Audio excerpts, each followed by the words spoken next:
The oil boiled, the bubbles rose. The heat consumed everything. Anyone thrown in would be burned alive in seconds. But when John was cast into that cauldron, something unbelievable happened. He did not scream, he did not rise in agony. He did not die, he simply emerged unharmed. How is this possible? The soldiers stepped back. The emperor turned pale. The crowd was in shock. Everyone expected to see John dissolve in the boiling liquid. But there he stood without a single burn. This was impossible. It defied all the laws of nature.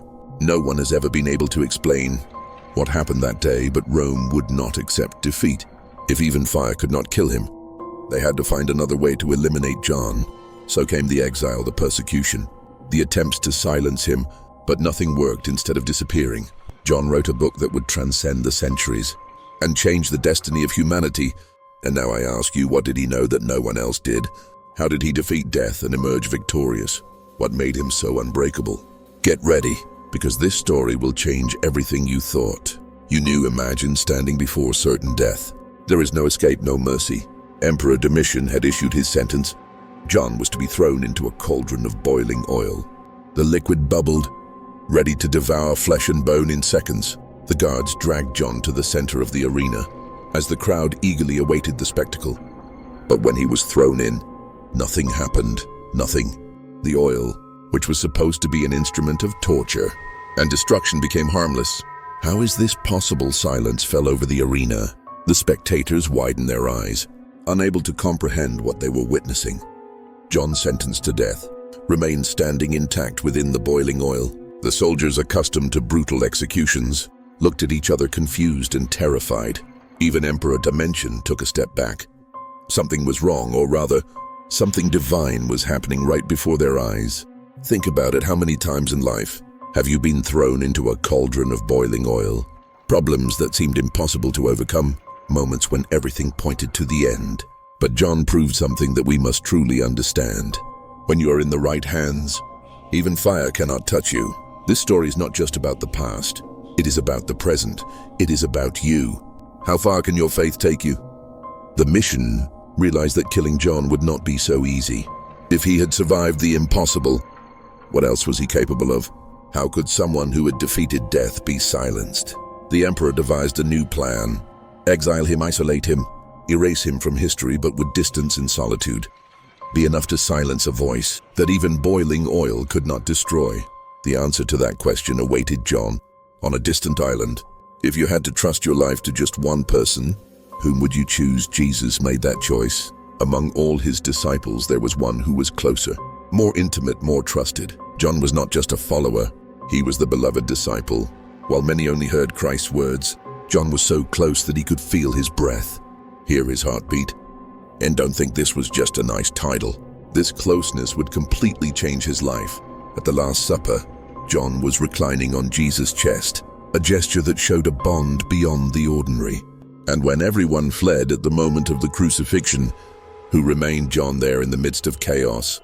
As the world crumbled, Jesus looked at him and did something incredible. He entrusted him with Mary, his own mother. Think about that. The Son of God about to die had only one person he trusted. With something so sacred, John was not just anyone. He was a man who never turned back. And that loyalty was rewarded. John did not just walk with Jesus.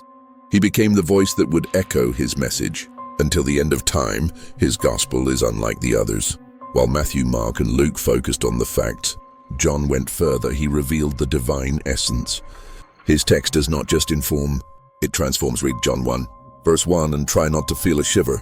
In the beginning was the Word, and the Word was with God, and the Word was God. This is not just an introduction. It is a gateway to a deeper reality. And here's a point that few realize. Being close to the extraordinary comes at a price. John was intimate with Jesus, but that did not spare him from suffering. He was persecuted, imprisoned, thrown into a cauldron of boiling oil. And yet he survived. It makes you wonder, does being loved by God mean being free from hardships? Or does it mean being strengthened to endure them? John did not have an easy life, but he had a life that would echo for eternity. Yet the mission had not given up on him. If boiling oil was not enough to silence him, perhaps total isolation would work. John was banished to a desolate island, where no one would ever hear his voice again. At least that's what the empire believed. They thought they had won, that they had finally silenced Jon. After failing to kill him in the cauldron of boiling oil, they decided to banish him to Patmos, an arid, forgotten island, a hole in the middle of nowhere. It was a punishment worse than death. Total isolation, crushing loneliness, a place where no one would hear his voice. But the Empire made a fatal mistake. They threw Jon into the one setting where he could hear the only voice that truly mattered. Patmos was not a pause, it was a sentence. Jon, now elderly, was forced to work as a slave, carrying stones under a relentless sun. The smell of salt in the air, the weight of exhaustion in his bones, the certainty that he would never leave that place. For anyone else, this would have been the end. For Jon, it was the beginning, because it was there on that forgotten island that the heavens were torn open and God began to speak. And what Jon saw on that island changed everything. He did not just have a dream, he was transported beyond time, to the very throne of God. He saw angels, he saw justice, he saw the Lamb who conquered death. He saw the end of history, before the world even suspected it.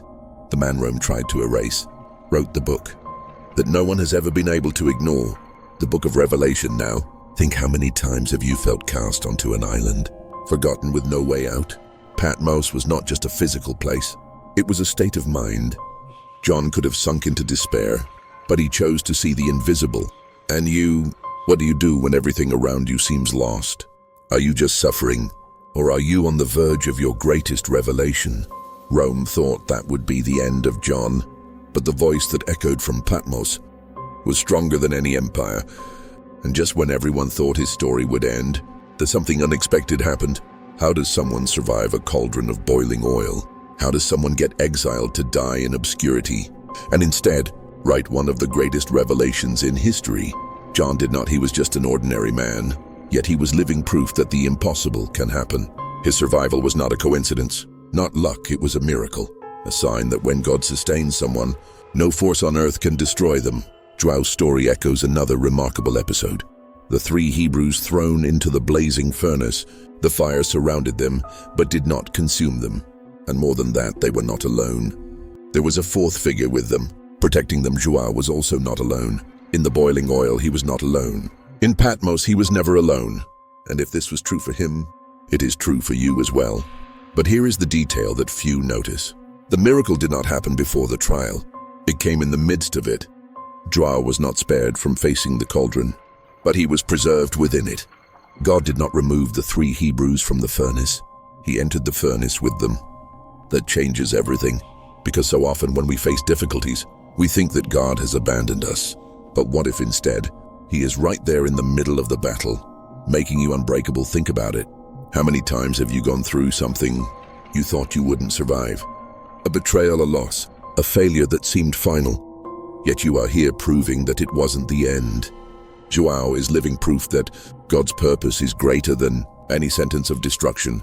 And if you are breathing right now, then your story is not over yet. Joel knew this even in exile. Even persecuted, he did not remain silent, because there was something that needed to be said, something that needed to be recorded. And when the world thought his voice had been silenced, he did the unimaginable. They wanted to kill him. They tried to burn him alive. They tried to silence him. But Joao not only survived, he became immortal, not physically, but through his words, his testimony, his legacy. Rome burned cities, destroyed temples, wiped out entire empires, but it could not erase Joao. What he wrote in exile still echoes today. The man who was supposed to be forgotten became unforgettable. Joel had no armies, no wealth, no powerful allies. But what did he have?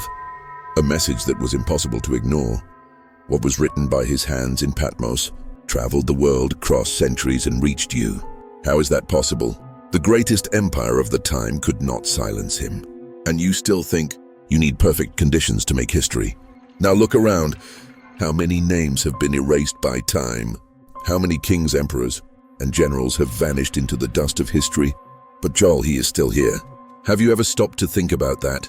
The world has forgotten the powerful, but it still reads the words of an exile that proves something true.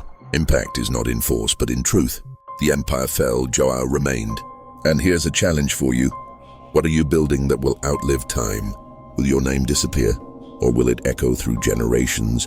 Joao was alone with nothing, but he decided to write, You have something powerful in your hands right now. What are you doing with it? Will you just watch life pass by? Or will you leave something that no one can erase? But Rome had not given up yet. The emperor wanted to eradicate the Christian faith. The followers of Christ were being hunted. Joao was one of the last living apostles. The next target, their entire belief. And what happened next was even more intense. Rome was thirsty for blood. Emperor Domitian didn't just want to rule. He wanted to be worshipped as a god. Anyone who refused to worship him was an enemy of the empire. And the Christians, they would not bow to anyone but God. This was an unforgivable offense. The result, a ruthless hunt, imprisonments, torture, executions. Christian blood soaked the streets. The Colosseum became a slaughterhouse, but something terrifying began to happen. Instead of hiding, the Christians surrendered themselves. Instead of begging for their lives, they sang as they were burned alive. How is this possible? The spectators expected screams of despair, but they heard praises instead.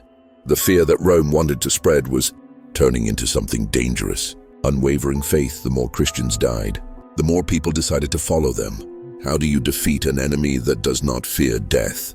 And Joao, he was the prime target, the last living apostle, the man who had walked with Jesus, who had seen him resurrected. If Rome could destroy him, it would be a symbolic victory.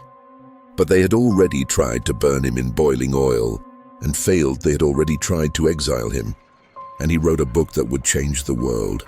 What else could they do? Joel was living proof that Rome had control over nothing. Now stop and think. What if it were you, if you lived in that time? Would you choose to keep your faith, or would you bow before the emperor to save yourself? Because here's the harsh truth. It's easy to have faith when everything is calm, but when your life is on the line, would you stand firm? Would you be able to sing as you walk toward death? The Christians of that time were certain of something that many today ignore. There is something greater than this world. Domitian thought he could end the Christian faith, but Rome was about to discover that some truths are indestructible. The empire had no idea what was about to happen. How does someone face death with a smile? How does a man get thrown into boiling oil and come out unharmed? How were Christians burned alive? And instead of screaming, they sang. It doesn't make sense unless you understand one thing. There is a power that goes beyond logic, beyond fear, beyond death itself. Joao knew that power, and that is exactly what Rome never managed to destroy. Domitian ruled through fear. His empire was built on violence, on the certainty that human beings would always choose their own survival above all else. But the Christians were different. They did not just accept death. They faced it with courage that challenged everything Rome knew. How can someone lose everything and still keep believing? How did Joao, after seeing his brothers murdered, remain steadfast? Here's the secret. Those who truly believe are not shaken by what they see. Joao did not only see the present, he saw beyond. The persecution was brutal, but he knew that the mission was nothing compared to the true king. Do you understand what that means? If your faith is rooted in something eternal, nothing can stop you, not empires, not crisis, not fire. Now look at your own life. What makes you give up? A financial problem, the betrayal, the opinions of others. Joao was persecuted, tortured, exiled, and yet he remained firm. Today, people give up over so little, but those who truly believe, those who truly understand, become unbreakable. The great question is, do you believe even when it's hard? Or does your faith only last as long as things are easy? Domitian thought he was winning, but Joel, he knew that the empire would fall, and his message would remain. And the proof of that, he died old, in peace while Rome disintegrated. But before that, he still had one more chapter to write. All the apostles were brutally killed, crucified, beheaded, stoned. John broke all the rules. The man who was supposed to die in a cauldron of boiling oil lived to see something no one expected. He died of old age in a world where the blood of Christians watered the ground of Rome. John was the only one to depart in peace. How was that possible? It was a sign. John didn't survive by chance. He wanted to write. He needed to record the words that would transform generations. He needed to prove that victory doesn't always come with a sword. Sometimes it comes with a pen and parchment. What John wrote was not forgotten. Centuries passed, empires crumbled. Kings were forgotten, but John's words are still here. And here's the most astonishing detail. Rome fell. The great empire that once ruled the world became ruins. But the faith that John helped spread kept growing. What seemed impossible happened. John 1, he had no armies, no wealth, nothing but his message. But it was enough now. Think, what are you building that will last? What are you doing that won't be erased by time? John was alone, powerless, without allies, and yet his voice was never silenced. So what's your excuse if a man exiled on a deserted island could change history?